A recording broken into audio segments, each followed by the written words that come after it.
시간이 되었습니다. 다 같이 사도신경으로 신앙 고백하시며 2024년 2월 27일 화요일 사순절 제 12번째 날 새벽 기도에 함께 시작하겠습니다.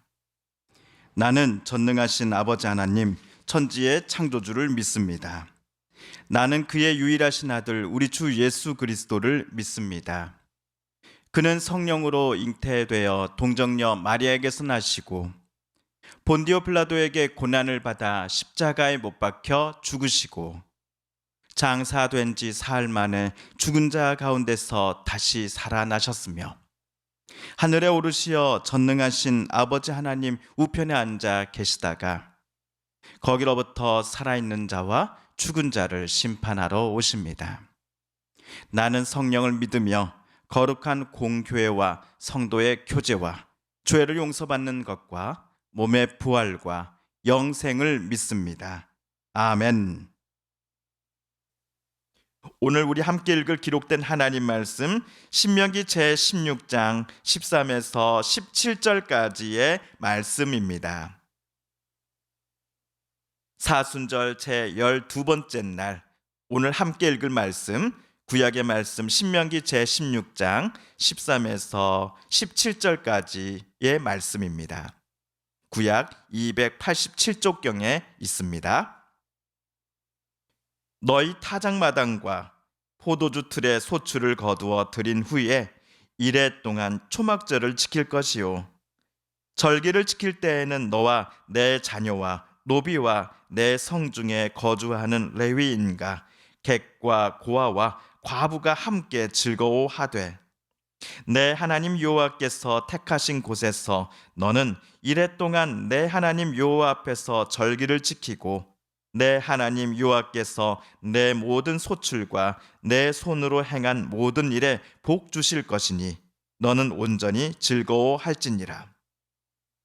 너의 가운데 모든 남자는 1년에 3번 곧 무교절과 치칠절과 초막절에 내 하나님 여호와께서 택하신 곳에서 여호와를 배웁되 빈손으로 여호와를 배웁지 말고 각 사람이 내 하나님 여호와께서 주신 복을 따라 그 힘대로 드릴지니라.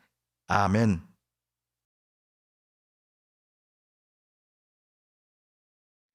지난주 목요일과 금요일에 우리가 이스라엘의 3대 명절 중에 유월절 그리고 칠칠절에 관하여 모세가 이스라엘 백성들에게 당부했던 내용들을 함께 읽었습니다.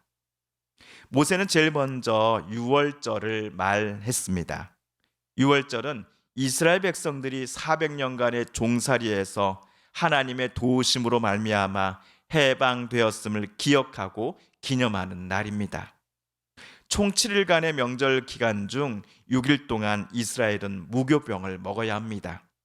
이 때문에 유월절을 종종 무교절로 부르기도 합니다.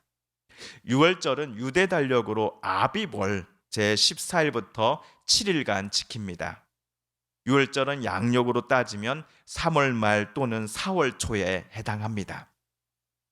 다음으로 모세는 칠칠절을 언급하였습니다. 유월절이 끝나는 날로부터 7주를 셉니다. 서양력으로는 6월 초경입니다. 이때는 유대인 달력으로 연초에 심었던 보리와 밀 수확이 어느 정도 끝을 맺는 시점입니다. 이스라엘의 그 해의 전반기 곡식 수확을 마감하는 날이다라고 생각하시면 되겠습니다.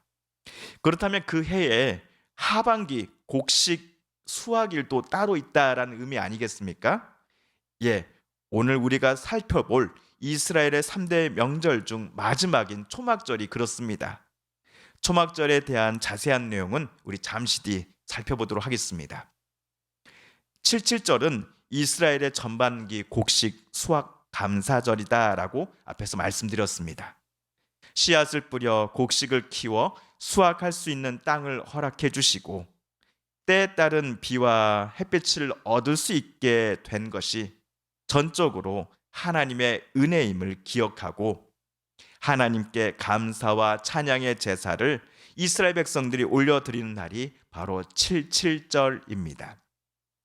그리하여 이날에는 11조를 포함하여 자원하는 예물을 하나님께 올려드리고 그 제물들을 예배자와 그의 가족들은 물론이요, 객과 고아와 과부들 그리고 레위인들이 한데 모여 기쁜 식사 시간을 가졌던 것입니다.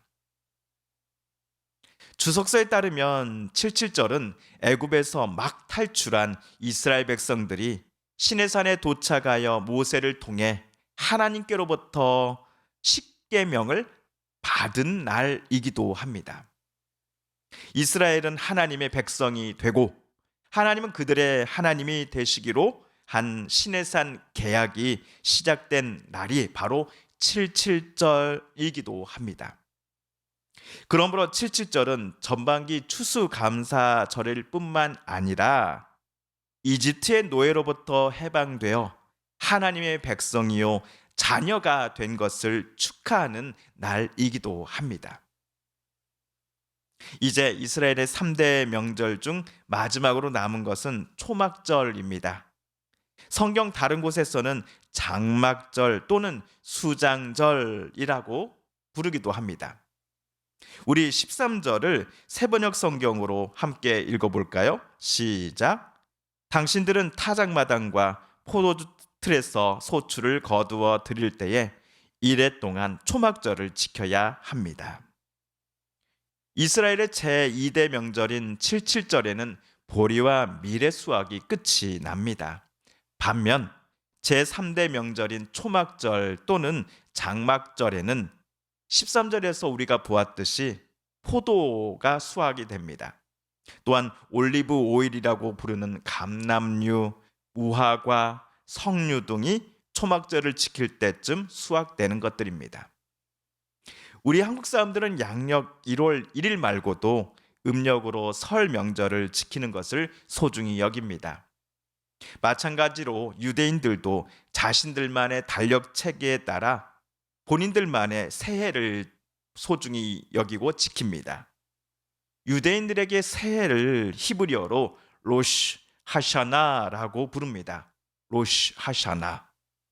올해 이 로시 하샤나 유대인의 새해는 10월 3일 목요일에 해당합니다. 그리고 나서 15일 후인 10월 17일 목요일에 올해 초막절 축제가 시작되어 7일 후인 10월 23일에 끝이 납니다.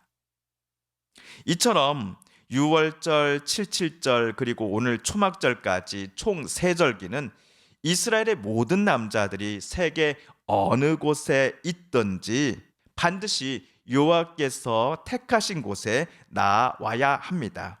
빈손으로 나와서는 안 됩니다. 자, 17절에 따르면 각 사람이 하나님께서 본인들에게 주셨던 복을 따라 그 힘대로 예물을 가지고 나와 하나님께 제물을 바쳐야 한다라고 되어 있습니다. 자, 우리 지난주 우리는 6월절과 77절을 왜 이스라엘이 지켜야 하는지에 대해서 함께 보았습니다. 자, 그렇다면 이스라엘의 제3대 명절 중 마지막인 초막절은 이스라엘이 왜 지켜야 했을까요? 그 이유에 대해 오늘 모세는 15절에서 이렇게 말하고 있습니다. 15절 말씀을 우리 함께 세번역으로 읽어봅니다. 시작. 당신들은 주 당신들의 하나님이 택하신 곳에서 이레 동안 초막절을 지켜야 합니다.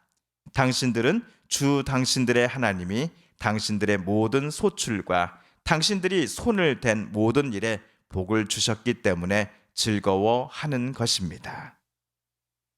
초막절은 이스라엘 사람들에게 있어서 하반기 추수감사절기에 해당할 것입니다. 새로운 한 해를 시작한 지 며칠 안 되어 지난 작년 한 해 동안 열심히 수고했던 농사의 추수를 모두 끝내었을 때 이 모든 풍성한 과실들이 전적으로 하나님의 은혜 때문임을 이스라엘 백성들은 잊지 말아야 할 것입니다.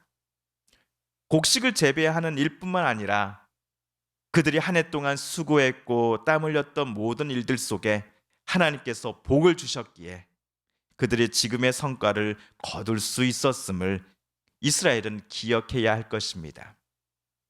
그래서 그들에게 하나님께서 주신 초막절을 지키라라는 명령을 오늘 모세는 또다시 강조했던 것입니다.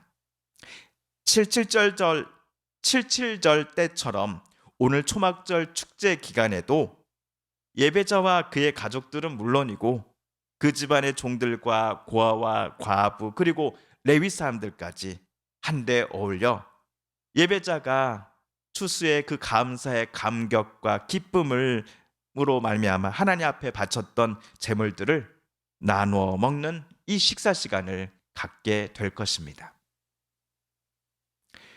오늘까지 우리는 이스라엘 3대 명절을 3일에 걸쳐 차례대로 살펴보았습니다.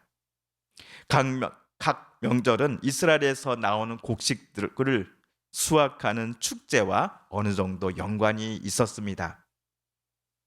아무리 사람이 열심을 낸다고 하더라도 하나님께서 때에 따라 비와 햇빛을 주시지 않는다면 풍성한 곡식을 수확할 수 없을 것이지요. 마찬가지로 세 번의 명절을 지킬 때마다 이스라엘 백성들은 자기들의 삶에 하나님께서 간섭하여 주셨고 그들을 여태까지 지켜주셨고 가장 선한 길로 이끌어 주셨음을 깨달으면서 하나님께 감사와 기쁨의 제물을 올려드렸을 것입니다. 어쩌면 이러한 명절의 정신 또는 명절 지킴의 교훈은 오늘날 우리가 매주일마다 하나님께 드리는 예배에도 적용될 수 있을 것입니다. 지난 한 주도 하나님께서 저와 여러분의 삶에 간섭해 주시고 우리와 함께 해주셨음에 감사드리며 하나님께 나와 찬양과 경배를 올려드림의 시간이 바로 예배이기 때문입니다. 그러므로 성도 여러분, 꼭 주일에 한 번 예배 때만 아니라 이 아침에도 또한 매 순간마다 하나님께 감사의 고백을 드려보시지 않으시겠습니까? 영원히 살아계신 하나님, 전지전능하신 하나님, 우리를 너무나 사랑하시기에 자기 아들을 이 땅에 보내신 하나님 아버지께 오늘 이 아침 하나님 사랑합니다. 감사합니다.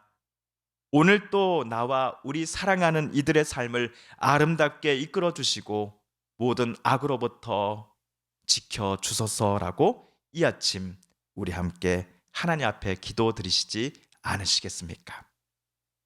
탄소금식 캠페인 책자 오늘은 사순절 제 12번째 날 유인물을 저와 여러분과 함께 읽겠습니다. 탄소금식 제 40일의 여정 제 12일차 국제 북극곰의 날을 맞아 멸종 위기 동물 알아보기. 오늘 말씀은 로마서 8장 22절입니다. 피조물이 다 이제까지 함께 탄식하며 함께 고통을 겪고 있는 것을 우리가 아느니라. 지구에는 수백만 종 이상의 동물과 식물이 멸종 위기에 처해 있습니다. 예수님의 고난을 묵상하며 지구상에서 사라져가는 생물들을 향한 하나님의 마음을 새겨 보십시다. 다음 질문으로 우리 오늘의 묵상과 실천 내용을 돌아보면서 지속적인 실천을 이어나갈 수 있기를 다짐해 봅시다. 기도 제목 1. 탄소 금식을 하면서 특별히 마음에 와닿거나 남는 것은 무엇입니까? 기도 제목 2. 파괴되어가는 창조 세계에서 특별히 회복되기 원하는 영역은 무엇이고 이를 위해 내가 할 수 있는 일은 무엇입니까? 기도 제목 3. 창조 세계의 온전한 회복을 위해 함께 할 수 있는 이들은 누구이며 그들과 함께 나는 어떤 노력을 할 수 있습니까? 주님께서 가르쳐 주신 기도를 드리며 사순절 제 12번째 날 신명기 말씀 묵상 제 65번째 시간을 모두 마칩니다. 하늘에 계신 우리 아버지, 아버지의 이름을 거룩하게 하시며 아버지의 나라가 오게 하시며 아버지의 뜻이 하늘에서와 같이 땅에서도 이루어지게 하소서. 오늘 우리에게 일용할 양식을 주시고 우리가 우리에게 잘못한 사람을 용서하여 준 것 같이 우리 죄를 용서하여 주시고 우리를 시험에 빠지지 않게 하시고 악에서 구하소서. 나라와 권능과 영광이 영원히 아버지의 것입니다. 아멘. 사랑하는 성도 여러분, 성삼위 하나님께서 오늘 신명기 말씀 묵상 그리고 사순절 탄속 음식 말씀 묵상 속에서 우리에게 들려주신 하나님의 음성과 뜻을 다시금 떠올려 보고 싶습니다. 오늘 말씀 묵상 중에 깨닫고 또한 우리가 다짐한 바대로 저와 여러분 그렇게 살아가게 해달라고 이 시간 하나님 앞에 기도드리길 원합니다. 우리 성도님들과 가족들 중에 하나님의 고쳐주심 또 치유하여 주심 회복시켜 주심을 놓고 간절히 기도하는 분들이 계십니다. 이 시간 우리도 같은 마음 같은 뜻으로 함께 기도하십시다. 하나님, 전 세계에 여전히 계속되고 있는 전쟁을 멈춰 주옵소서. 하나님의 진정한 평화가 강물처럼 흐르게 하여 주시옵소서. 마지막으로 우리가 가지고 나온 간절한 기도 제목 하나님께 아뢰며 하나님의 은혜의 보좌 앞으로 우리 더 가까이 나아가겠습니다. 함께 개인 기도 시간 갖습니다.